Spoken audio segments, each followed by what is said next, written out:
Hello everyone, আসসালামু আলাইকুম।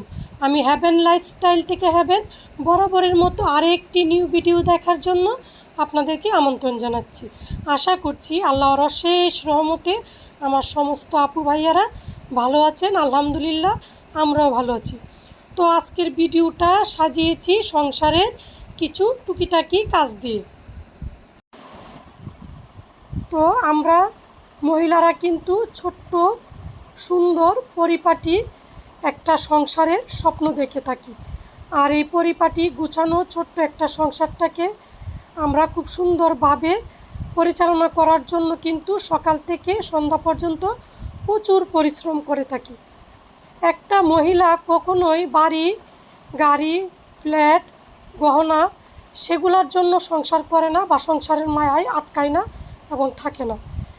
একটা মহিলাকে যদি তার পরিবারের প্রতিটা সদস্য ভালোবাসে, যত্ন করে, আদর দেয়, তাদের খেয়াল রাখে, পরিবারের সকল সদস্যর কাছ থেকে তারা সম্মান, ভালোবাসা, যত্ন, আদর চায়, সেটা যদি পায় তাহলেই মনে হয় তারা খুশি থাকে।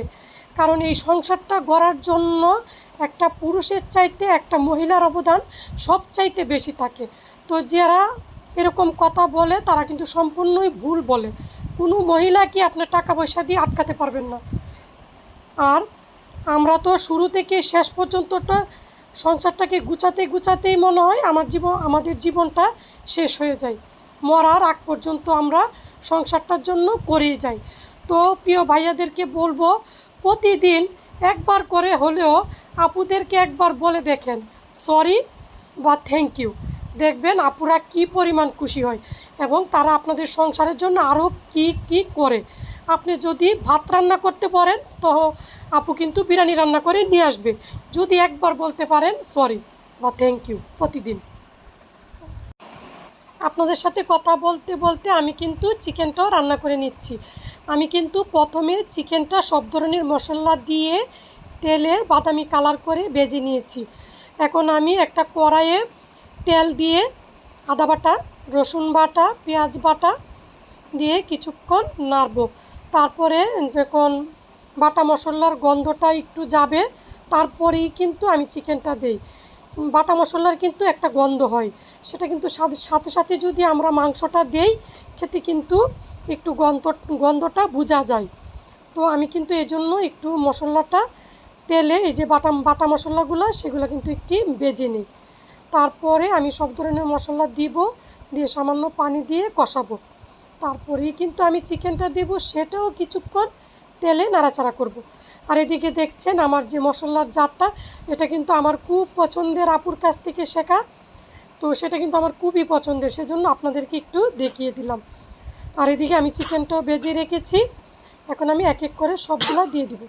অলরেডি আমার ভিডিওটি যে আপু ভাইয়ারা দেখা শুরু করেছেন, প্লিজ একটা লাইক দিয়ে ভিডিওটি কন্টিনিউ করবেন। আর আপনারা কিন্তু একটা লাইক দিয়ে অবশ্যই আমার ভিডিওটা শেষ করবেন। আর আপনাদের একটি লাইক একটা শেয়ারের কাজ করে। আর আপনারা চাইলেই কিন্তু আপনাদের পরিচিত সবার সাথে আমার ভিডিওটি শেয়ার করতে পারেন, তাহলে কিন্তু আরও অসংখ্য আপু ভাইয়ারা আমার ভিডিওটি দেখতে পারবে। তো আমি কিন্তু সব ধরনের মশলা দিয়ে দিলাম। এখন আমি মাংসটাও দিয়ে দিব, সাথে কিছু আলু দিব, দিয়ে কিন্তু আমি সুন্দরভাবে রান্না করে নেব। তো এর সাথে যা টুকটাক রান্না ছিল সেগুলো করে নেব। এখানে কিন্তু আমি মুসুরের ডালটাও ব্লেন্ড করে নিয়েছি, সেটা দিয়ে আমি বড়া বানাবো। অলরেডি যারা আমার ভিডিওটি দেখা শুরু করেছেন, প্লিজ ভিডিওটি শুরু থেকে শেষ পর্যন্ত দেখবেন। দেখতে দেখতে হয়তো বা ভিডিওর কোনো অংশ বা কোনো কাজ আপনার সামান্য হলেও ভালো লেগে যেতে পারে। আর যদি আপনার ভালো লেগে যায় তাহলে কিন্তু চাইলেই আপনারা আমার চ্যানেলটি সাবস্ক্রাইব করে দিতে পারেন। আর আমার চ্যানেলটি সাবস্ক্রাইব করে পাশে থাকা বেল বাটনটি অন করে দিবেন, তাহলে সাথে যে বেল অপশনটা আছে সেটাও চাপ দিয়ে অন করে দিবেন, তাহলে আপনাদের কাছে নোটিফিকেশন যাবে আর আপনারা আপনাদের সময় সুযোগ করে দেখে নিতে পারেন। তো এইদিকে আমি ভাজা চিকেনগুলো সুন্দর করে দিয়ে দিলাম এবং মশলায় ভালোভাবে মিশিয়ে নিচ্ছি নাড়াচাড়া করে। তো চিকেনটা কিন্তু দেখতে সুন্দরই লাগতেছিল, যেহেতু আমরা কিন্তু একটু মশলাটা বেশি খেয়ে থাকি। তো এখানে মশলা তেলে মনে হতেছে একেবারে ভরপুরই বোঝা যাচ্ছে। তো প্রচুর পরিমাণে তেল আবার মশলাটা কিন্তু আমি খাবারে ব্যবহার করি, যেটা মনে হয় একদমই ঠিক না। তাও আমি যেহেতু একটু জালটা পছন্দ করি, ছেলেও পছন্দ করে, তো সেই অনুযায়ী রান্নাটা করে থাকি। তো এদিকে দেখেন বাসার যে কাপড়গুলো ছিল সেগুলোও এখন আমি মেশিনে দিয়ে দিচ্ছি। রান্নাটা বসিয়ে দিয়ে কিন্তু আমি বাকি কাজগুলা করে থাকি। আমি কিন্তু এক সময় রান্না এবং সমস্ত বাসার কাজ এবং রান্না একই টাইমে করি। তো তাতে কি হয়, আমার কিন্তু প্রতিটা কাজের জন্য নির্ধারিত সময় করতে হয় না। যেমন রান্নার জন্য কিন্তু আমাদের 2-2.5 ঘন্টা লাগে, আবার বাসা গুছাতে গেলেও 2-2.5 ঘন্টা লাগে, বা কাপড় দেওয়া হাঁড়ি পাতিল সেগুলোতেও কিন্তু 2-2.5 ঘন্টা লাগে।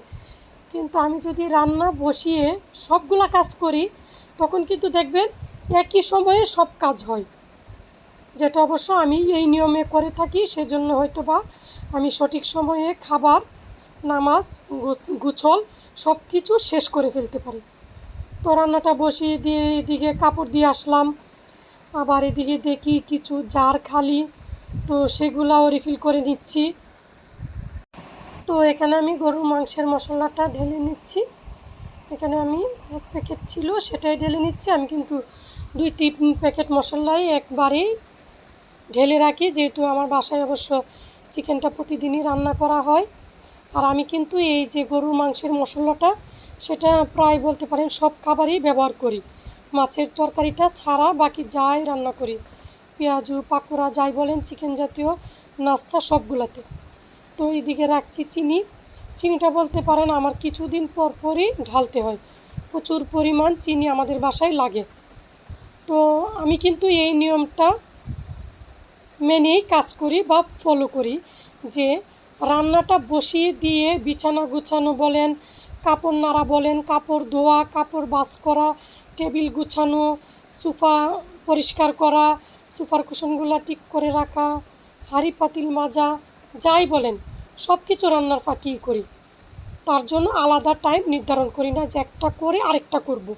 তাহলে কি হয়, সারাটা দিন সাংসারিক কাজেই শেষ হয়ে যায়। তো এইদিকে আবার কিন্তু আমি পেঁয়াজুটা বানানোর জন্য যে ডালটা ব্যান্ড করেছিলাম সেটা দিয়ে বড়াটা দিয়ে দিলাম প্যানে। আর এদিক দিয়ে দেখতেই পাচ্ছেন চা বসিয়ে দিলাম। চাতেও প্রচুর পরিমাণ দুধ এবং চিনি ব্যবহার করি। তো বলতে পারেন রসমালাইয়ের মতোই বা শরবতের মতোই কিছু একটা হয় আর কি, যেটা একদমই খাওয়া ঠিক না। তো এদিকে দেখেন চা পাতা দিতে এসে দেখি চা পাতাটাও নাই। তো আমার মনে হয় যে আমি যে পরিমাণ রিফিল করি সে রিফিলে মনে হচ্ছে যে এখন মনে হয় যে সংসারটা যে একটা কুয়া একদিন বলেছিলাম সেটা কোনোভাবেই ভরা যাচ্ছে না। যতই আনছি ততই লাগতেছে, ততই রিফিল করতে হচ্ছে। বিষয়টা কি বুঝতেই পারতেছি না, কোনো কিছুতেই মনে হয় এখন আর বরকত পাওয়া যাচ্ছে না। যেমন আগে একটা ডিম ভাজি করলে আমরা 2-3 জন খেতে পারতাম, এখন 3টা ডিম ভাজি করলেও 2 জন খাওয়া যায় না।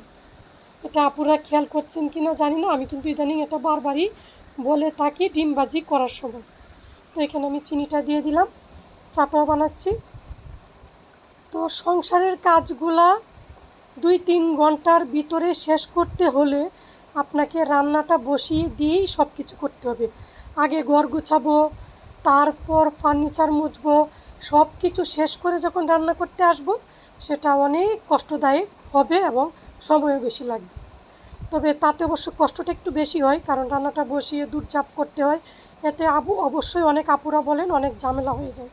কিন্তু আমি আবার এই টিপসটাই ফলো করে থাকি, মানে কাজ বাঁচানোর জন্য বলতে পারেন। এটা আমার আম্মার কাছ থেকে শেখা। আমার আম্মাকে দেখেছি রান্না বসিয়ে সে সমস্ত কাজ করে, তো আমিও এভাবেই চালিয়ে যাচ্ছি। মার থেকে পাওয়া এই কাজগুলা বলতে পারেন আলহামদুলিল্লাহ যাই করতেছি সবার জন্য ঠিকঠাকভাবে কাজগুলো সামলে নিতে পারতেছি। তো এদিকে পেঁয়াজগুলো উঠিয়ে নিচ্ছি, আর এদিকে আমার চাটাও কিন্তু হয়ে গেছে। চাটাও কিন্তু খুব সুন্দর হয়েছে দেখতে। তো যখন নাস্তাগুলো দিয়েছিলাম তখন কিন্তু খেতেও সবাই বলছিল যে খুবই মজা হয়েছে। আমার কিন্তু কাপড় ধোয়াটাও শেষ, এগুলো এখন আমি মেলে দেব।